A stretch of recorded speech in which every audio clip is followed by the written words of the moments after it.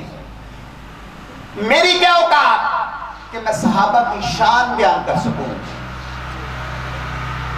صحابہ کرام تو وہ بلند مرتبہ ہستیاں ہیں جنہیں قرآن نے ایمان کے ماڈل قرار دیا ہے.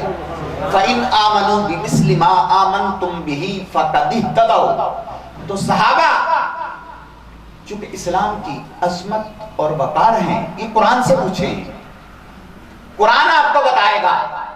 اس لیے اگر کوئی صحابہ کرام کی بے ادبی کر رہا ہے تو وہ نقصان اسلام ہی کو پہنچا رہا ہے، اور اگر کوئی اہل بیت کی بے ادبی کر رہا ہے تو وہ نقصان اسلام ہی کو پہنچا رہا ہے. تو ہم اہل سنت و جماعت ہیں، ہم کسی ذی احترام ہستی کے بے ادب نہیں. ہم اہل بیت کے بھی نوکر ہے اور ہم صحابہ کے بھی غلام ہے. ہم کسی ذی احترام ہستی کے بے ادب نہیں. تو دوستان مکرم، زندگی میں اگر آپ کا پالا کسی ایسے شخص کے ساتھ پڑ جائے کہ جو اہل بیت یا صحابہ کی بے ادبی کر رہا ہو تو آپ قطعاً اس کے ساتھ کوئی تعلق نہ رکھیں، اس لیے کہ وہ اسلام کا دشمن ہے، اور جو اسلام کا دشمن ہے وہ حضور کو اذیت پہنچا رہا ہے، وہ ہمارا دوست ہو نہیں سکتا. تو خارجیت اور رافضیت یہ دونوں فتنے ہیں. تو اس لیے صحابہ اور اہل بیت دونوں کا ادب کرنا فرض ہے. دونوں میں سے کسی کی بے ادبی کا تصور بھی ذہن میں نہیں آنا چاہیے. اور دوسری بات، آج کے دور کا المیہ ہے کہ سوشل میڈیا کے ذریعے ہم کس مقام تک جا پہنچے ہیں. ہماری یہ حالت ہو چکی ہے کہ اگر ہم شان صحابہ بیان کریں تو بات لوگ برداشت ہی نہیں کر سکتے. کہتے ہیں کہ اہل بیت کی بے ادبی ہو رہی ہے. یہ حضور حیدر کرار کی شان میں تنقیص ہے. اور کبھی ایسا ہوتا ہے کہ ہم شان اہل بیت بیان کریں تو لوگ کہتے ہیں کہ صحابہ کی بھی ادبی ہو رہی ہے. تو کیا حضور غوث اعظم کی شان بیان کرنے سے دادا صاحب کی شان گھٹائی جاتی ہے؟ یا کیا دادا صاحب کی شان بیان کرنے سے حضور خواجہ معین الدین چشتی اجمیری رحمت اللہ تعالی علیہ کی شان میں تنقیص ہوتی ہے؟ ہم سب کی شانیں بیان کرتے ہیں. ہر کسی کا اپنا مقام اور درجہ ہے. انفرادی شانیں بھی ہیں اور خصائص بھی ہیں. تو کیا حضرت موسیٰ کی شانیں بیان کرنے سے حضرت عیسیٰ کی شانوں کا انکار ہوتا ہے؟ اللہ تعالیٰ نے جس کو جو شانیں عطا کی ہیں ہم ان کو مانتے ہیں، لیکن یہ سوچ آپ کے اندر کیسے آ گئی کہ ایک کی شان بیان کرنے سے دوسرے کی تنقیص ہوتی ہے؟ سینے اس قدر تنگ ہو گئے، ظرف اس قدر گھٹیا ہو گئے کہ ہم شان صدیق اکبر بیان کریں تو بات لوگ برداشت ہی نہ کر سکیں کہ کہیں کہ یہ حضور حیدر کرار کی شان میں تنقیص ہے. اور کبھی ایسا ہوتا ہے کہ ہم اہل بیت کی شان بیان کریں تو وہ سمجھیں کہ صحابہ کی بے ادبی ہو رہی ہے. اپنے سینوں میں وسعت پیدا کریں. ہر ایک کی اپنی شانیں ہیں، اور قرآن میں جو مدارج بیان کیے ہیں ہم اس کو مانتے ہیں، بلکہ میں تو یہ کہا کرتا ہوں کہ شان صدیق اکبر بیان کرنے سے مولا علی شیر خدا خوش ہوتے ہیں، شان صدیق اکبر بیان کرنے سے مولا علی شیر خدا خوش ہوتے ہیں، اور مولا علی شیر خدا کی شان بیان کرنے سے صدیق اکبر خوش ہوتے ہیں۔ یہ آج کل کے کسی شخص کی گھٹیا سوچ ہو سکتی ہے کہ شان صدیق اکبر بیان کریں تو معاذ اللہ مولا علی شیر خدا کو پسند نہ آئے، یا حضور حیدر کرار کی شان میں تنقیص ہو شان صدیق اکبر بیان کرنے سے۔ یہ آج کل کے کسی شخص کی گھٹیا سوچ ہو سکتی ہے، لیکن صحابہ کی یہ سوچ نہیں تھی۔ وہ تو نگاہ نبوت کے پروردہ تھے، وہ تو حضور کے تربیتی یافتہ تھے، وہ تو رحماء بینہم کی تفسیر تھے۔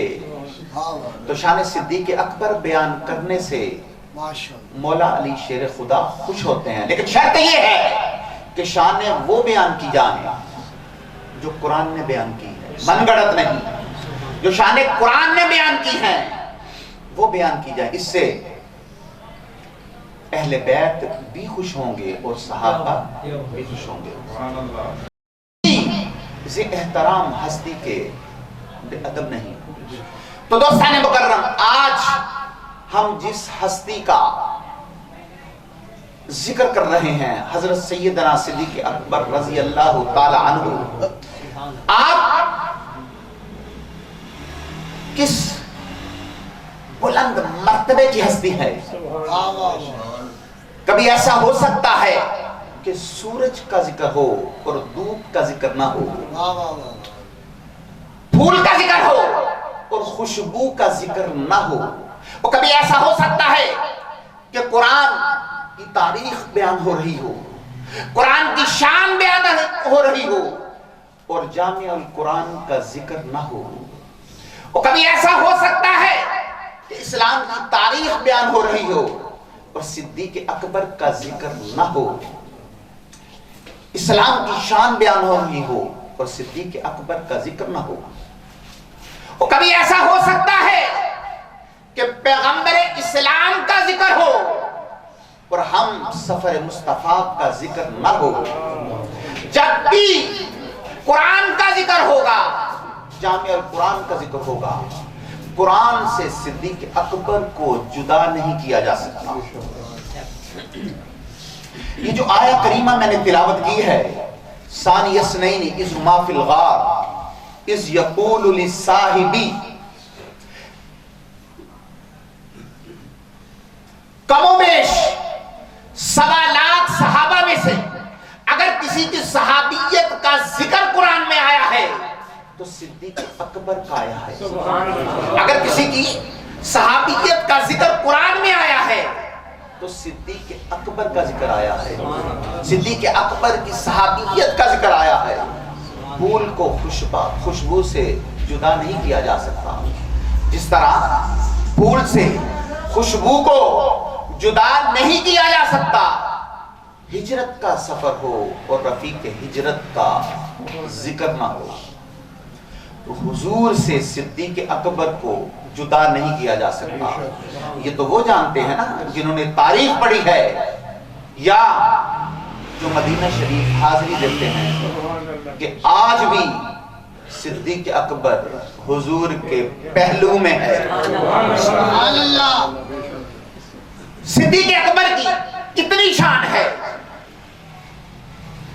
کتنا بلند مرتبہ ہے۔ اولاد آدم میں سب سے بلند مرتبہ نبیوں کا ہے، رسولوں کا ہے۔ نبیوں اور رسولوں کے بعد ساری نسل انسانی میں اگر کوئی افضل ترین وجود ہے تو وہ صدیق اکبر کا وجود ہے۔ صدیق اکبر سے اگر کوئی افضل ہے تو نبی افضل ہے، رسول افضل ہے۔ نبیوں اور رسولوں کے بعد ساری نسل انسانی میں اگر کوئی افضل ہے تو وہ صدیق اکبر ہے۔ یہ جو میں نے الفاظ تلاوت کیے ہیں، ثانی اثنین، دو میں سے دوسرا، اس کا کیا مطلب ہے کہ دو میں سے دوسرا؟ جب بھی ہم گنتی گنتے ہیں تو ایک کے بعد کیا آتا ہے؟ بولیے، ایک کے بعد کیا آتا ہے؟ کبھی ایک کے بعد تین بھی آتا ہے۔ ہم جب بھی گنتی گنتے ہیں تو ایسے گنتے ہیں کہ ایک، تین، چار، پانچ، چھ، جب بھی گنتی گنیں گے ایک، دو، تین، چار، پانچ، چھ، تو دوستان مکرم جس طرح ایک کے بعد ہمیشہ دو آتا ہے، اسی طرح نبی کے بعد ہمیشہ صدیق آتا ہے۔ اور یہ ترتیب مدارج قرآن نے بیان کی ہے، انعم اللہ علیہم من النبیین والصدیقین والشہداء والصالحین۔ دوبارہ عرض کر رہا ہوں کہ اگر آپ کا قرآن پر ایمان ہے تو پھر قرآن کا حیا کریں، اگر قرآن کا حیا نہیں تو پھر کس منہ سے کہتے ہو کہ ہمارا قرآن پر ایمان ہے؟ قرآن نے تو یہ ترتیب مدارج بیان کی ہے، انعم اللہ علیہم من النبیین والصدیقین والشہداء والصالحین، اور جو ترتیب مدارج قرآن نے بیان کی ہے وہی آپ کو حدیث میں ملے گی۔ میرے آقا کریم احد پہاڑ پر تشریف رکھتے ہیں، آپ احد پہاڑ پر کھڑے ہیں، ساتھ 3 صحابہ ہیں، احد پہاڑ خوشی سے جھومنے لگا۔ میرے آقا کریم نے ایڑی ماری، فرمایا اسبت احد فانما علیک نبی و صدیق و شہیدان، اے احد پہاڑ ٹھہر جا، اور تیری چھاتی پر ایک نبی کھڑا ہے، ایک صدیق کھڑا ہے، اور 2 شہید کھڑے ہیں۔ جو ترتیب مدارج قرآن میں ہے وہی آپ کو حدیث میں ملے گی، اسبت احد فانما علیک نبی و صدیق و شہیدان۔ تو دوستان مکرم جس طرح ایک کے بعد ہمیشہ 2 آتا ہے، اسی طرح نبی کے بعد ہمیشہ صدیق آتا ہے۔ نعرہ تکبیر، نعرہ رسالت، نعرہ حیدری، نعرہ غوثیہ، آستانہ حضور داتا گنج بند، آستانہ حضور داتا گنج بند، آستانہ حضور سیدی بابا شاہ جواد قبلہ شاہ صاحب، شان صدیق اکبر، شان شاہ صدیق اکبر، تاجدار ختم نبوت، تاجدار ختم نبوت، حضرت سیدنا صدیق اکبر کس مرتبے اور مقام کے حامل اور مالک ہیں، اور جس سے آگے اگر کوئی رتبہ ہے تو وہ نبوت کا رتبہ ہے۔ نبوت کے بعد نیچے جو مدارج ہیں، ولایت کی انتہا، اس پر حضرت سیدنا صدیق اکبر فائز ہیں۔ کون سی فضیلت ہے جو اللہ تعالیٰ نے آپ کو عطا نہیں کی؟ تاجدار امامت ہیں، تاجدار خلافت ہیں، تاجدار صداقت ہیں، تاجدار نفاست ہیں، تاجدار ولایت ہیں، تاجدار کرامت ہیں۔ کون سی شان ہے جو اللہ تعالیٰ نے آپ کو عطا نہیں کی؟ سب سے پہلی شان تاجدار خلافت۔ قرآن مجید میں اللہ تعالیٰ نے خلافت جاری کرنے کا وعدہ فرمایا ہے، وعد اللہ الذین آمنوا منکم لیستخلفنہم فی الارض، کہ اللہ تعالیٰ نے زمین میں خلافت جاری کرنے کا وعدہ فرمایا ہے۔ فرمایا ایمان والوں سے اور نیک عمل کرنے والوں سے اللہ تعالیٰ نے وعدہ فرمایا ہے کہ وہ انہیں زمین میں خلافت عطا فرمائے گا۔ تو وعدہ کس نے کیا؟ وعد اللہ، اللہ تعالیٰ نے۔ اور اللہ کسی ہم کمزور ہستی کا نام نہیں کہ جو وعدہ کرے اور پورا نہ کر سکے۔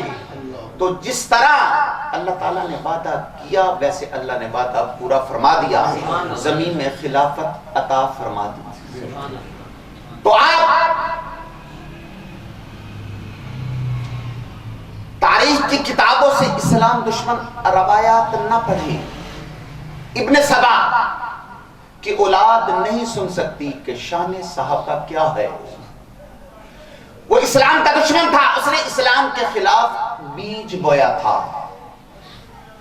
تو ابن سبا کی اولاد جو ہے ذریت, وہ شان صحابہ نہیں سن سکتی. تو اس لیے آپ تاریخ کی کتابوں کو نہ کھولیں.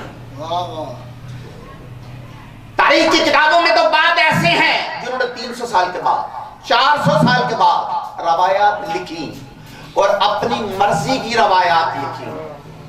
اس لیے آپ قرآن کو پڑھیں, قرآن سے پوچھیں, قرآن کو کھولیں. ہمارا ایمان چونکہ قرآن و حدیث پر ہے, تو پہلے آپ قرآن کو سمجھیں, حدیث کو سمجھیں, پھر تاریخ کو پڑھیں. قرآن آپ نے پڑھا نہیں, حدیث آپ نے پڑھی نہیں, اور آپ تاریخ کو پڑھیں گے نا تو تاریخ آپ کو گمراہ کر دے گی. تو پہلے آپ قرآن کو پڑھیں. تو خلافت جاری کرنے کا وعدہ کس نے فرمایا؟ اللہ تعالیٰ نے. تو جیسے میں نے پہلے عرض کیا کہ اللہ کسی کمزور ہستی کا نام نہیں کہ جو وعدہ کرے اور پورا نہ کر سکے. تو جیسے اللہ تعالیٰ نے وعدہ کیا تھا ویسے اللہ تعالیٰ نے وعدہ پورا فرما دیا.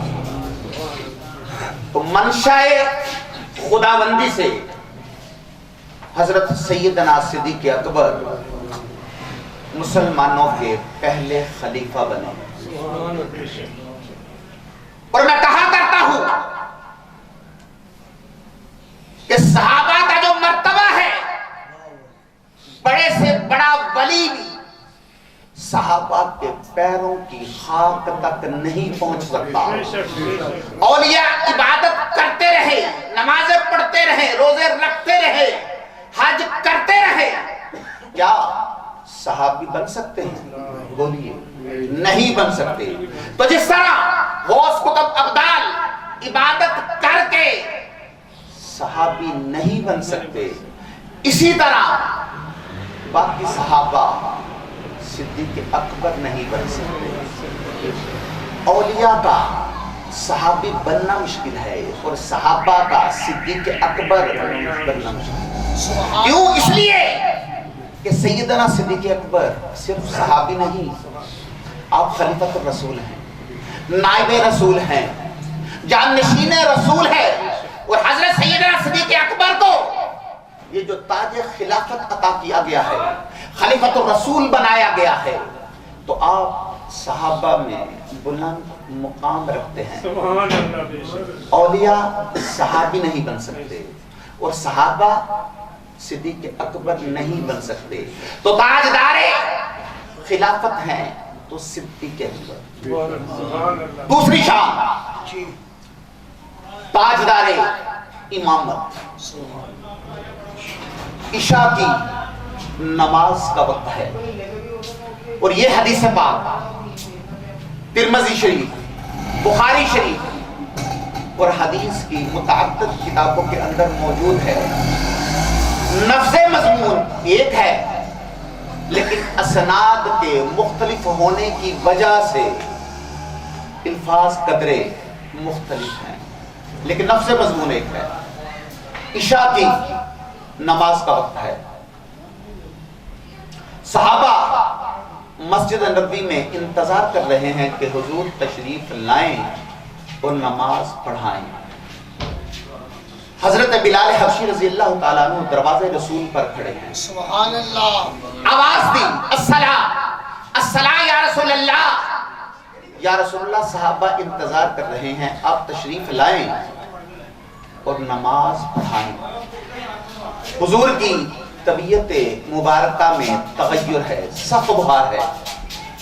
تو آقا کریم نے فرمایا مرو ابا بکر فلیصلی بالناس, جاؤ ابو بکر سے کہو کہ وہ میرے مصلی پر کھڑا ہو کے نماز پڑھائے.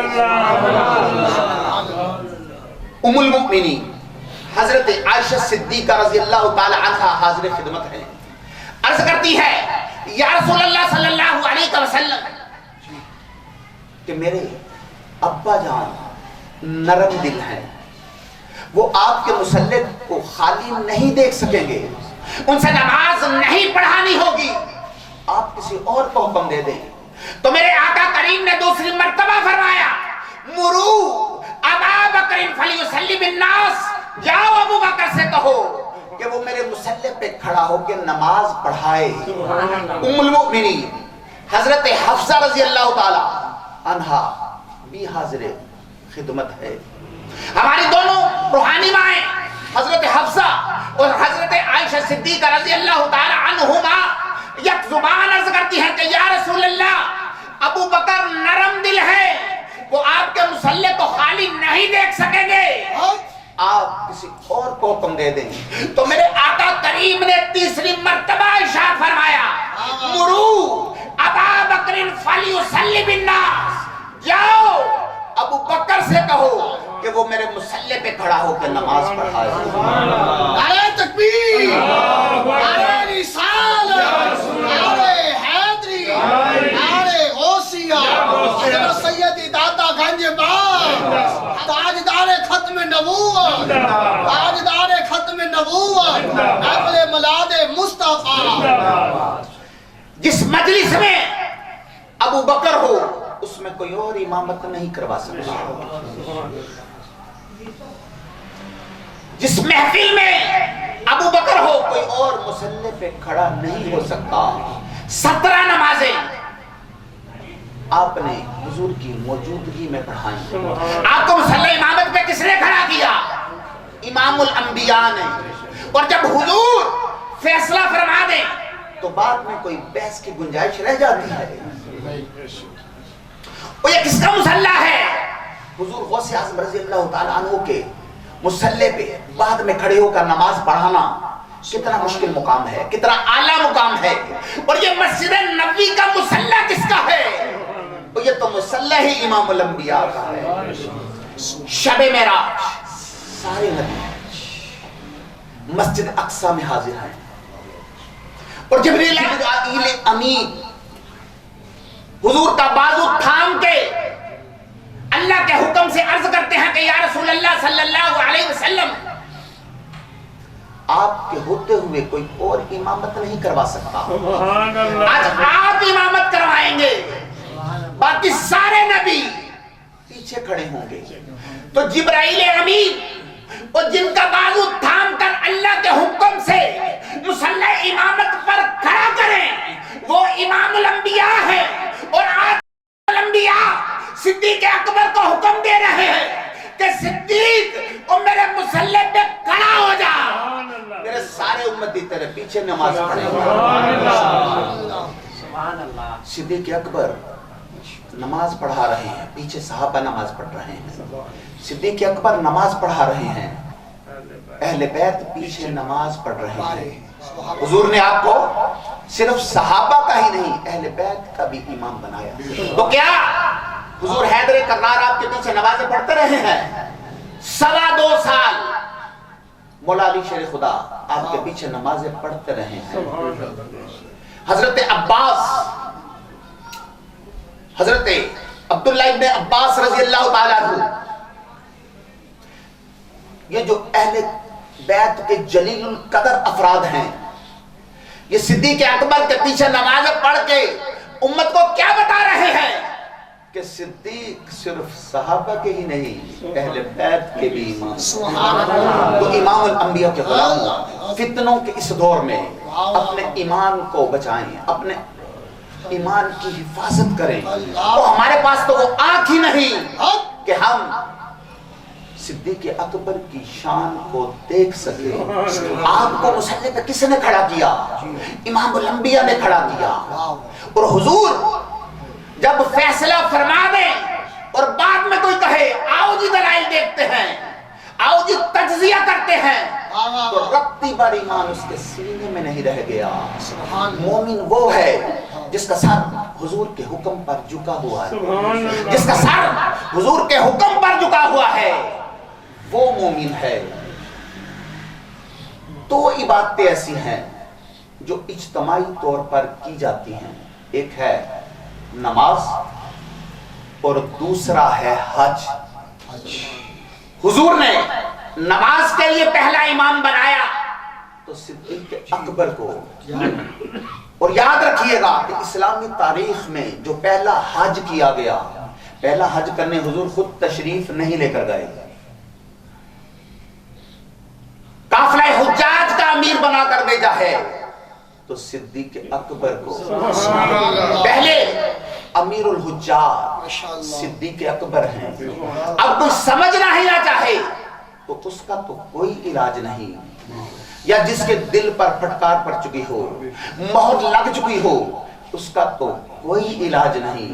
اللہ کے نبی نے تو سمجھانے میں کوئی کمی نہیں چھوڑی، اللہ کے نبی نے تو روشنی عطا کرنے میں کوئی کمی نہیں چھوڑی۔ تو مصلی امامت پر کھڑا کیا تو صدیق اکبر کو، پہلا امام بنایا تو صدیق اکبر کو، اور امیر الحجاج بنا کر بھیجا تو صدیق اکبر کو۔ مدینہ شریف سے حاجیوں کا قافلہ لے کر سیدنا صدیق اکبر مکہ شریف کی طرف جا رہے ہیں، اور پیچھے سے حضور پر کچھ آیات نازل ہوئی جن میں مشرکین کے ساتھ آئندہ کے معاملات کا حکم تھا کہ مکہ شریف سے، حدود حرم سے ان کو نکالنا ہے، اور حضور نے وہ آیات مولا علی شیر خدا کو دے کر بھیجا کہ جاؤ یہ میدان عرفات میں صدیق اکبر تک پہنچا دو تاکہ وہ حج کے موقع پر یہ پڑھ کے سنا دیں۔ سبحان اللہ۔ اور حضور نے کرم بالائے کرم یہ کیا کہ اپنی سواری دے کر بھیجا، حضور نے اپنی اونٹنی دے کر بھیجا۔ مولا علی شیر خدا حضور کی اونٹنی پر سفر کر رہے ہیں، مکہ شریف سے کچھ فاصلے پر ایک وادی میں فجر کا وقت ہوا۔ فجر کی جماعت ہونے لگی ہے، صفیں بن چکی ہیں، اقامت ہو چکی ہے، اور صدیق اکبر مصلی امامت پر کھڑے ہیں۔ اقامت ہو چکی ہے۔ اب ذرا توجہ رکھیے گا کہ جب اقامت ہو جائے تو امام کے پاس کتنا وقت ہوتا ہے تکبیر تحریمہ کہنے کے لیے؟ ایک لمحہ، ایک پل، کہ ادھر اقامت ہوئی اور امام نے نیت باندھ کر تکبیر تحریمہ کہہ دی۔ سبحان اللہ۔ لیکن آج کیا ہوا؟ فجر کی نماز کا وقت ہے، فجر کی جماعت ہونے لگی ہے، صفیں بن چکی ہیں، اقامت ہو چکی ہے، اور سیدنا صدیق اکبر مصلی امامت پر نماز پڑھانے کے لیے کھڑے ہیں، لیکن تکبیر تحریمہ نہیں کہی۔ پیچھے مڑ کے دیکھا، فرمایا مجھے میرے محبوب کی اونٹنی کی آواز آ رہی ہے۔ نعرہ تکبیر، نعرہ رسالت، نعرہ رسالت، نعرہ حیدری، نعرہ حیدری، نعرہ غوثیہ، فضان حضور داتا گنج باغ۔ فرمایا مجھے میرے محبوب کی اونٹنی کی آواز آ رہی ہے، کیا تمہیں بھی آ رہی ہے؟ تو صحابہ نے عرض کیا جی آواز تو ہمیں بھی آ رہی ہے۔ تو صدیق اکبر نے نماز نہیں پڑھائی، صفوں کو چیرتے ہوئے دوڑے اس طرف جدھر سے آواز آ رہی تھی۔ مولا علی شیر خدا اونٹنی پر آ رہے ہیں، اور صدیق اکبر نے مصلی امامت کو چھوڑا، دوڑے اس طرف کو جدھر سے اونٹنی کی آواز آ رہی تھی۔ سوز صدیق کیا ہے، اس صدیق اکبر کا عشق کتنا بلند ہے. وہ صدیق تو محبوب کی سواریوں کی آواز کو بھی پہچانتے ہیں. صدیق حضور کی اونٹنی کی آواز کو بھی پہچانتے ہیں. اے صدیق اکبر، ہم غلامان مصطفیٰ اور تیرے عشق کو سلام پیش کرتے ہیں. وہ اپنے محبوب کی اونٹنی کی آواز کو بھی پہچانتا ہے. تو صدیق اکبر مصلی امامت کو چھوڑا. صدیق اکبر نے نماز پڑھانی تھی، مصلی امامت کو چھوڑا، دوڑو اس طرف کو جدھر سے اونٹنی کی آواز آ رہی تھی. اور جب دوڑتے دوڑتے اونٹنی کے قریب پہنچے تو کیا دیکھتے ہیں کہ مولا علی شیر خدا اونٹنی پر سوار ہیں. سلام دعا ہوئی، ملاقات ہوئی. صدیق اکبر نے پہلا سوال پوچھا، امیرن او مامورن، کہ کیا آپ امیر بنا کر بھیجے گئے ہیں یا مامور ہیں؟ تو مولا علی شیر خدا نے فرمایا، میں کچھ آیات لے کر آیا ہوں، حضور نے مجھے بھیجا ہے. امیر آپ ہی ہیں، لیکن آپ نے یہ سوال کیوں پوچھا؟ تو صدیق اکبر نے فرمایا کہ اقامت ہو چکی تھی، میں نماز پڑھانے لگا تھا. اگر آپ امیر ہیں تو آپ نماز پڑھائیں، میں آپ کے پیچھے پڑھتا ہوں. اور اگر مامور ہیں تو پھر مجھے اجازت دیں، میں پڑھاتا ہوں. تو مولا علی شیر خدا نے فرمایا، امیر آپ ہی ہیں. تو سیدنا صدیق اکبر نے نماز پڑھائی. مولا علی شیر خدا نے آپ کے پیچھے نماز پڑھی. صدیق اکبر نے فرمایا، اگر آپ امیر ہیں تو آپ نماز پڑھائے، میں آپ کے پیچھے نماز پڑھتا ہوں. اور یہ عشق صدیق ہے، یہ ادب صدیق ہے. اور اگر مجھے حکم ہے نماز پڑھانے کا تو پھر مجھے اجازت دیں، میں پڑھاتا ہوں. یہ ہماری کمزرفی ہے کہ آج کل ہم اپنے ذہنوں کے مطابق سوچتے ہیں. اور صدیق جو کر رہے تھے وہ اللہ کے حکم سے کر رہے تھے، اور تو ان کی نیت میں شک کر رہا ہے.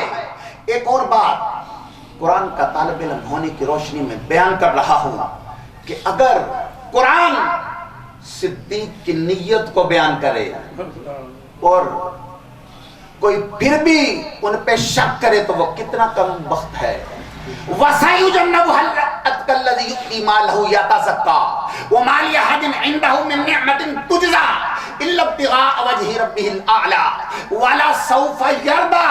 یہ صدیق اکبر کی نیت ہے، اور جسے قرآن بیان کر رہا ہے کہ صدیق وہ کر رہے تھے.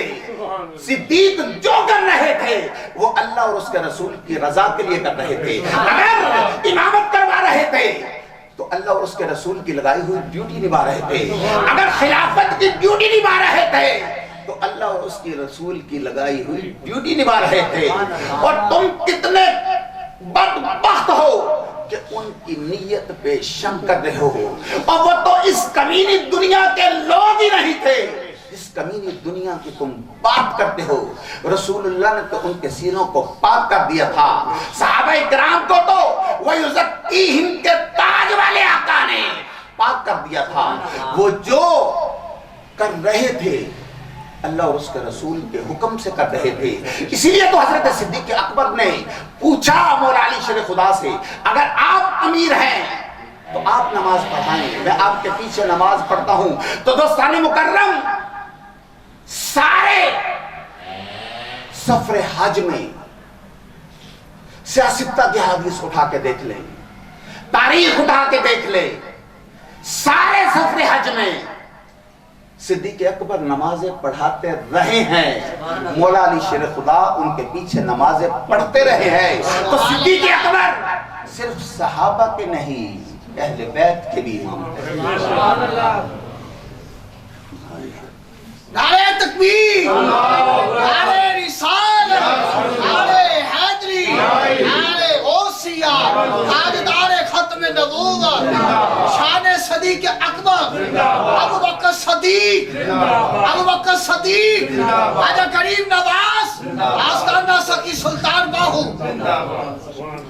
تیسری شان عرض کرنے لگا ہوں، تاجدار صداقت. یہ جو میں حدیث آپ کے سامنے بیان کر رہا ہوں، ویسے تو یہ پورا ایک عنوان ہے کہ صداقت میں آپ کی شان کیا ہے، لیکن وقت کے پیش نظر صرف ایک حدیث بیان کر رہا ہوں کہ مسند امام احمد میں ہے کہ مولا علی شیر خدا کسی سے بھی حدیث لینے میں بڑی احتیاط سے کام لیتے تھے. آپ کے سامنے اگر کوئی کہتا نا کہ یہ حدیث ہے، یہ فرمان رسول ہے، یہ حدیث رسول ہے، یہ فرمان میں نے حضور سے سنا ہے، تو آپ فرماتے کہ قسم دو. جو قسم دیتا آپ اس سے حدیث لے لیتے. اب ذرا توجہ رکھیے گا اگلی بات پر کہ مولانا شیر خدا فرماتے ہیں کہ میرے سامنے کوئی حدیث بیان کرے میں اس سے قسم لیتا ہوں، لیکن اگر صدیق بیان کرے میں قسم نہیں لیتا، اس لیے کہ صدیق جب بھی بولتے ہیں سچ ہی بولتے ہیں. نعرہ تکبیر، نعرہ رسالت، نعرہ حیدری، نعرہ غوثیہ، قبلہ شاہ صاحب. صدیق جب بھی بولتے ہیں سچ ہی بولتے ہیں. مسند امام احمد میں یہ حدیث ہے، اور اس حدیث کی سند پر بحث کرتے ہوئے امام ترمذی اور امام بغوی نے فرمایا کہ یہ حدیث حسن ہے، اور بعض محدثین نے اس حدیث کی سند پر بحث کرتے ہوئے کہا کہ یہ حدیث صحیح ہے، اس لیے کہ اس کی سند اتنی اعلیٰ ہے. مولا علی شیر خدا فرماتے ہیں کہ میرے سامنے کوئی حدیث بیان کرے میں اس سے قسم لوں گا، لیکن صدیق بیان کرے میں اس سے قسم نہیں لوں گا. مولا علی شیر خدا باب مدینۃ العلم، بہت بلند مرتبہ، بڑا بلند مقام کشف میں، فراست میں، بصیرت میں، لیکن آپ فرماتے ہیں کہ میرے سامنے کوئی حدیث بیان کرے میں اس سے قسم لوں گا. اور آج ہماری کیا حالت ہے، ہم فیس بک کے پیج پہ کوئی حدیث دیکھ لیتے ہیں، ہم اس کا رنگ اور ڈیزائن دیکھ کر ہی فیصلہ کر لیتے ہیں کہ یہ واقعتاً ہی حدیث ہے. کوئی تحقیق نہیں کرتے، کوئی قسم نہیں لیتے. اور مولا علی شیر خدا فرما رہے ہیں اتنا بلند مقام، پھر بھی فرماتے ہیں کہ میرے سامنے کوئی حدیث بیان کرے میں اس سے قسم لوں گا، صدیق بیان کرے میں قسم نہیں لوں گا، اس لیے کہ صدیق جب بھی بولتے ہیں سچ ہی بولتے ہیں. دوستان مکرم، آخری بات کر کے گفتگو کو سمیٹنے لگا ہوں. اس بات کی آج کے دور میں بڑی ضرورت ہے. تاجدار نفاست، صفائی کو پسند کرنے والے، ستھرائی کو پسند کرنے والے، پاکیزگی کو پسند کرنے والے، تاجدار نفاست حضرت سیدنا صدیق اکبر کی بات کر رہا ہوں. سفر ہجرت پڑھ کے دیکھ لیں، سیاستہ کی حدیث پڑھ کے دیکھ لیں. غار سور سے نا اگلے سفر کی بات کر رہا ہوں کہ صدیق اکبر عرض کرتے ہیں کہ یا رسول اللہ آپ پہاڑ کے نا دامن میں تشریف فرما ہوں، میں آپ کے لیے نا بکری کا دودھ لے کر آتا ہوں. سبحان اللہ. تو حضور پہاڑ کے دامن میں تشریف فرما ہے. تو حضرت سیدنا صدیق اکبر نے دیکھا کہ ایک چرواہا بکریاں چرا رہا ہے. آپ اس کے پاس تشریف فرمایا بکری کا دودھ بیچو گے؟ بات طے ہو گئی. اس نے کہا جی برتن لائیں میں دھو کے دیتا ہوں. تو برتن پاس ہے، پیالہ ساتھ ہے. اب سیدنا صدیق اکبر کی نفاست دیکھیے.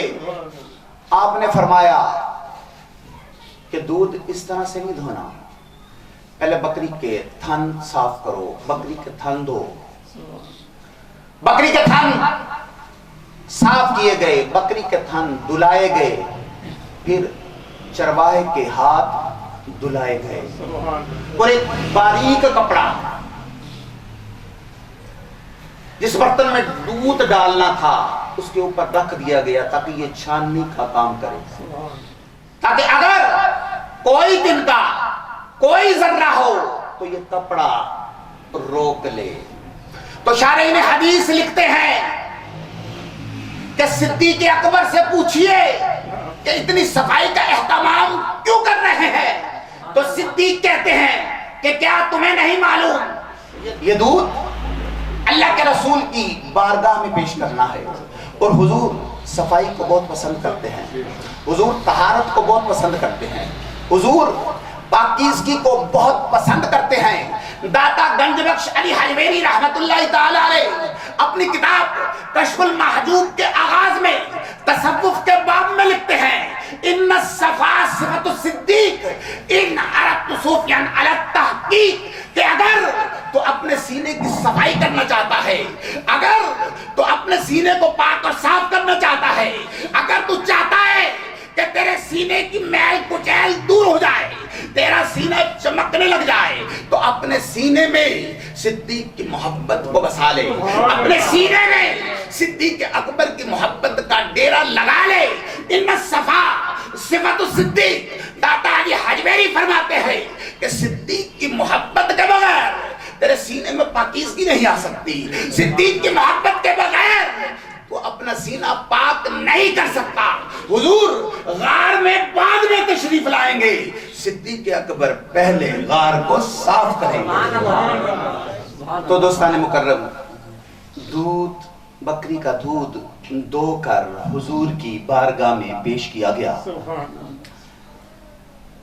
تو صدیق اکبر کہتے ہیں کہ دودھ حضور پی رہے ہیں اور لطف مجھے آ رہا ہے۔ اب میں جو حدیث کی بات عرض کرنے لگا ہوں نا، آپ توجہ سے سنیں گے تو آپ کا ایمان کھل اٹھے گا۔ صدیق اکبر کہتے ہیں کہ میں نے دودھ حضور کی بارگاہ میں پیش کیا، دودھ حضور پی رہے ہیں اور لطف مجھے آ رہا ہے۔ اب ذرا توجہ رکھے کہ سفر تو انہوں نے بھی کیا تھا، پیاس تو انہیں بھی لگی ہے اور بھوک تو انہیں بھی لگی ہے۔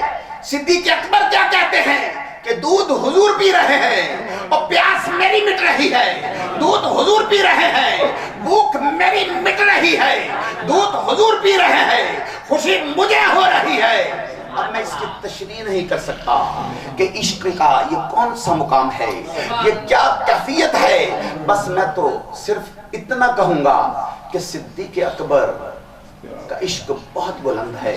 صدیق اکبر تو عاشقوں کے امام ہے، انہوں نے تو عاشقوں کو عشق کرنا سکھایا ہے کہ حضور کی بارگاہ کا ادب کس طریقے سے کرنا ہے۔ تو حضرت سیدنا صدیق اکبر نے جو نقوش پا چھوڑے ہیں، ہم عشاقان رسول کی وہی معراج ہے۔ انہی الفاظ پر اپنی گفتگو کو سمیٹوں گا کہ تاجدار خلافت، بولیے صدیق اکبر، تاجدار امامت صدیق اکبر، تاجدار خلافت صدیق اکبر، تاجدار ولایت صدیق اکبر، تاجدار کرامت صدیق اکبر، تاجدار نفاست و طہارت صدیق اکبر۔ اور آخر میں قبلہ شاہ صاحب کا شکر گزار ہوں کہ آپ نے انتہائی قیمتی وقت میں سے لمحات ہمارے لیے نکالے اور اس محفل کو رونق بخشی، اور ساتھ ہی ساتھ میرے شیخ کامل مفتی پاکستان، پیر طریقت، رہبر شریعت، میرے دادا حضور ابو العلا شیخ الحدیث و تفسیر حضرت پیر مفتی محمد عبداللہ قادری اشرف رضوی رحمت اللہ تعالی علیہ، اور قبلہ والد گرامی عالمی مبلغ اسلام شیخ الحدیث و تفسیر شبی قبلہ شیخ الحدیث حضرت پیر مفتی محمد صفدر علی قادری رحمت اللہ تعالی علیہ، آپ کے مرکز پر کروڑوں انوار و تجلیات کا نزول ہوتا رہے اور آپ کا فیضان تا قیامت جاری و ساری رہے۔ وآخر دعوانا ان الحمدللہ رب العالمین۔